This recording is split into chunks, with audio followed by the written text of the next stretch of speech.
pansin sa iyong mga paligiran. Kay dumina ng hangin, pati na ang mga ilong natin.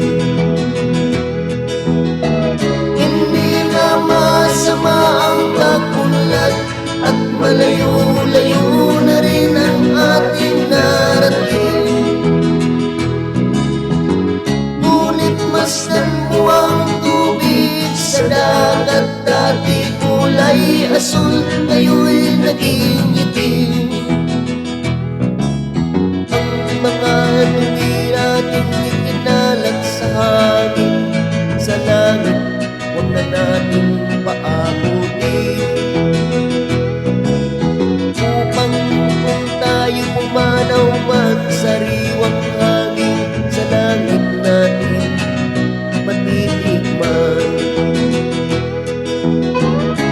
Mayroon lang akong ihihiling sa aking pagpanaw, sana ay tagulan.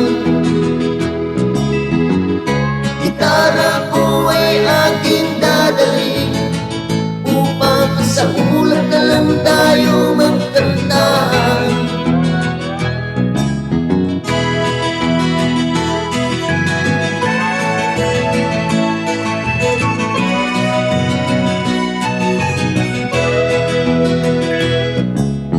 Ang mga bata ngayon lang isilang, may hangin pa kayang matitikman.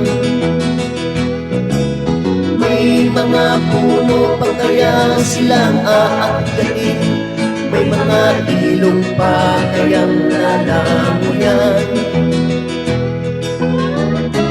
Bakit di natin pag-isipan ang nangyayari sa ating kapaligiran? Hindi nga masama ang pag-unlad kung hindi nakakasira ng kalikasan. Darating ang panahon, mga imong dala ay wala nang madadapuan. Basta't mo ang mga puno dati ay kay takat, ngayon'y namamatay dahil sa ating kalukuhan. Lahat ng bagay na narito sa lupa, biyayang galing sa Diyos namin nung ika'y wala pa.